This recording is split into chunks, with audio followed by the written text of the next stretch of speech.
오늘 우리가 함께 볼 하나님의 말씀은 호세아 1장 8절부터 10절입니다. 오늘부터는 구약 성경 호세아 1장 8절부터 묵상을 할 텐데요. 하나님의 은혜가 있기를 소망합니다. 호세아 1장 8절부터 10절까지 말씀 제가 봉독합니다. 고멜이 로 루하마를 젖된 후에 또 임신하여 아들을 낳음에 여호와께서 이르시되 그의 이름을 로암미라 하라. 너희는 내 백성이 아니요 나는 너희의 하나님이 되지 아니할 것임이니라. 그러나 이스라엘 자손의 수가 바닷가의 모래같이 되어서 헤아릴 수도 없고 셀 수도 없을 것이며 전에 그들에게 이르기를 너희는 내 백성이 아니라 한 그곳에서 그들에게 이르기를 너희는 살아계신 하나님의 아들들이라 할 것이라. 아멘. 아주 많은 부모들로부터 듣는 이야기인데 자식을 키우다 보면 포기하고 싶을 때가 한두 번이 아니라고 합니다. 언제 그럴까요? 말을 잘 듣고 자기 할 일을 잘하고 이럴 때는 당연히 아니겠죠. 알아서 잘하면 키울 맛이 납니다. 우리가 포기하고 싶을 땐 말을 듣지 않을 때입니다. 단순히 말을 안 듣는 정도가 아니라 잘못된 일을 하고 있으면서도 부모의 말을 귀담아 듣지 않을 때 답답한 마음에 포기하고 싶다라는 하소연을 하게 되죠. 혹시라도 잘못될까 하는 마음에 걱정을 하기도 하면서 또 자녀를 잘 키우지 못하는 나 자신에 대해서 실망스럽기도 하고 해서 그냥 알아서 살아라 이렇게 포기하고 싶을 때가 종종 찾아옵니다.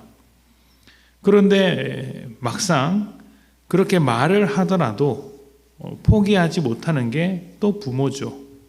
부모가 포기하는 아이는 어디 가서도 대접받기 힘들고 제대로 살지 못하기 때문에 부모는 그 아이를 붙잡고 끝까지 씨름합니다. 포기하는 것처럼 보여도 포기하는 듯한 말을 해도 절대 포기할 수 없죠. 그래서 속이 썩어 나가는 것입니다. 오늘 우리가 함께 묵상하는 이 호세아는 이스라엘을 포기하지 못하시는 하나님의 그 간절한 심정이 담겨 있는 책입니다. 이 심정을 호세아의 인생 속에서 보여주는 것이죠. 하나님은 호세아를 불러 부정한 여인 고멜과 결혼하게 하십니다. 누구나 그렇듯이 가정에 대한 책임감이 없는 배우자를 만나게 되면 참 힘이 든데요. 음란하고 부정한 고멜과의 혼인은 호세아에게 아주 큰 고통이었습니다. 그리고 그 고통이 바로 이스라엘이 하나님에게 이제 주고 있는 고통이라고 할 수 있었던 것이죠. 성경은 하나님과 이스라엘의 관계를 혼인 관계로 자주 묘사합니다. 성경에서 혼인한 부부를 한 몸이라고 하고 또 연합한 부부라고 설명을 하죠. 둘이 만나서 하나가 되는데 하나님과 이스라엘의 관계가 그렇고 하나님과 교회의 관계가 바로 그렇다는 것입니다. 그런데 그렇게 하나님과 연합하고 한 몸이 되어야 할 이스라엘이 자꾸 우상을 쫓아가게 되니 하나님은 몸이 찢어지는 듯한 고통으로 우리에게 말씀하시는 것이죠. 이러한 하나님의 심정이 호세아 가운데 나타나게 되는데 오늘은 그 자녀들의 이름을 통해서 말씀하고 계십니다. 하나는 로 루하마이고 다른 하나는 로암미입니다. 앞에 이 로가 붙은 것은 부정을 뜻합니다. 아니다 이런 뜻이죠. 그래서 로루하마는 자비가 없다, 긍휼히 여기지 않겠다, 어떻게 되든지 내가 신경 쓰지 않겠다 이런 뜻이고요. 로암미는 너는 더 이상 내 백성이 아니다 이런 뜻입니다. 앞에서 자식을 포기하고 싶을 때가 있다는 말씀을 드렸는데 지금 하나님이 그런 심정이라는 것이죠.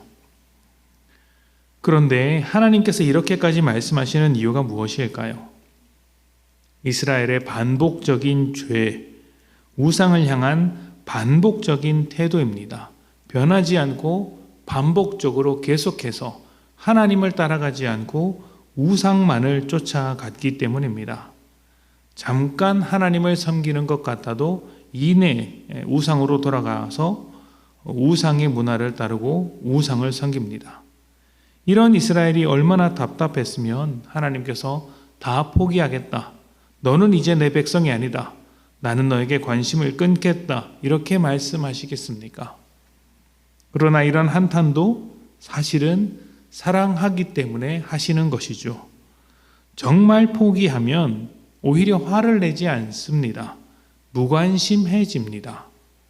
포기하겠다고 소리치는 것은 내가 더 이상 포기할 수 없으니 제발 정신 차리라고 하는 소리와 같습니다. 그래서 오늘 말씀 마지막에 뭐라고 하십니까?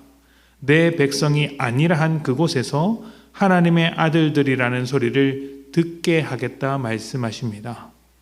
이스라엘은 하나님을 버렸어도 하나님은 이스라엘을 포기하지 않고 그런 포기하고 싶은 자리에서도 다시 한번 하나님의 역사를 이루어내겠다고 약속해 주시는 것이죠. 우리는 같은 실수, 같은 잘못, 같은 죄를 반복할 때가 참 많습니다. 그래서 스스로에게 실망하고 또 내가 정말 예수를 믿고 있는지 답답할 때가 있죠. 그러나 잊지 마십시오. 하나님은 우리가 실패한 자리, 넘어진 자리에서 그 자리에서 다시 선을 이루어내시는 분이십니다. 포기하지 않는 하나님께서 우리에게 일하고 계시기 때문이죠. 우리를 포기하지 않는 하나님을 바라보십시오. 그리고 넘어진 그곳에서 소망을 담아 믿음의 길을 포기하지 않는 하나님의 일하심을 신뢰하며 믿음의 길을 포기하지 않는 복된 여러분 되시기를 축복합니다. 우리 이 시간 함께 기도하겠습니다.